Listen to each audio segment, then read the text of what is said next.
damn it. And I can easily grab the shirt that I want. For solids, the process is you put a paper carrier, also known as a coffee filter, in there. What is my favorite thing about living in a tiny house? The price.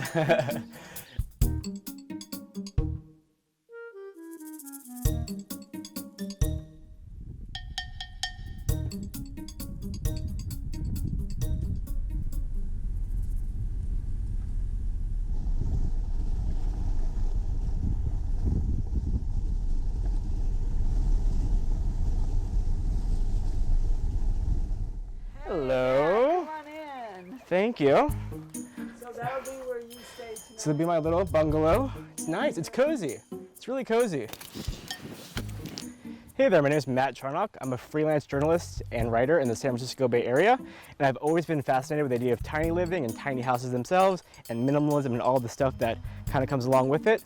Recently, I wrote an article for the Bold Italic about what it's like to live in Northern California's only legal tiny house community, and I'm actually gonna spend the night here today. So we're gonna do a deep dive and kind of check it out ourselves. That's kind of all I have. Is that it?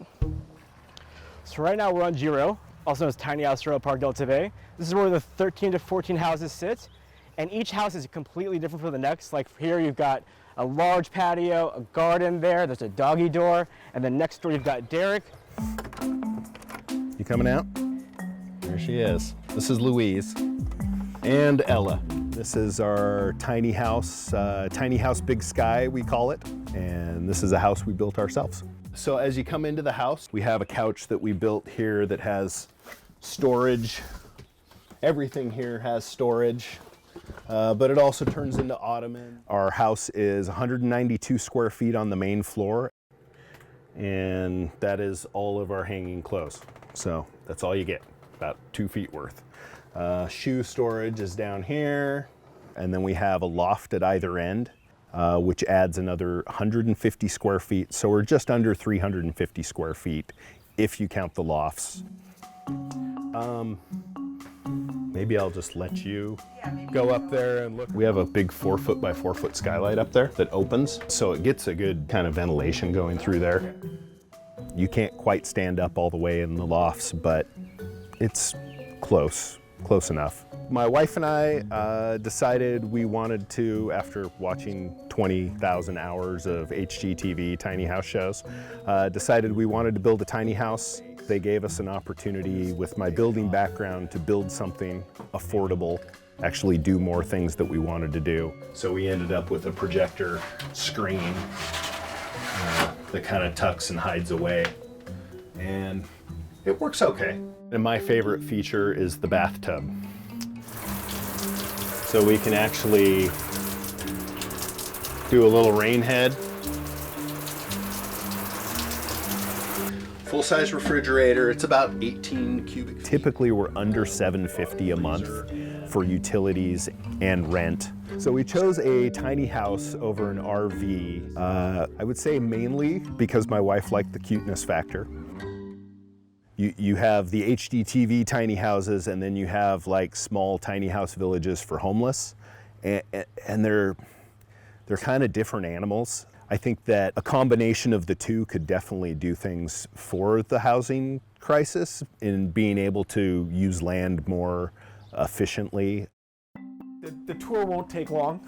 This is the restroom. To get to my bedroom, you do have to go through the restroom, which is a little unorthodox, but we can't have it all, right? So here's the master bedroom, if you will, I guess. So this table will just open like this, and we can just sit on each side. That's the back bedroom. It's supposed to be the master bedroom because it has like this sliding door on the wall, but we decided to leave it for guests.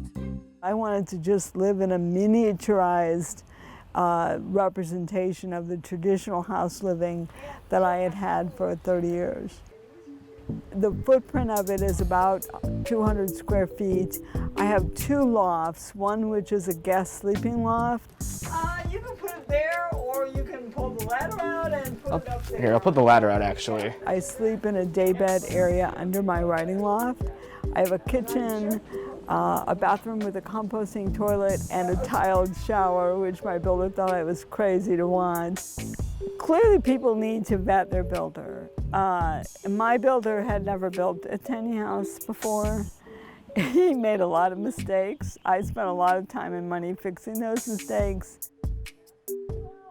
The one thing that I really miss about traditional house living is that if you're having a bad day, there's no place else to go. You really have to be self-aware to live in a small space. And now that I've lived in 198 square feet, I'm ready for less. The reason I haven't pulled the trigger yet on tiny house living is there's still a lot of roadblocks, policies, legal issues around it. A lot of RV parks don't allow tiny houses to be there full time, or they have some sort of weird zoning laws about is it a house, is it a recreational vehicle? I mean, staying overnight is going to be really interesting, and I think it's kind of, I'm going in with an open mind. I mean, I'm waiting to hit my head on something. I, am worried about getting up to pee in the middle of the night and having to descend down a ladder. Little bit of a tight fit. I did hit my head actually, as I predicted.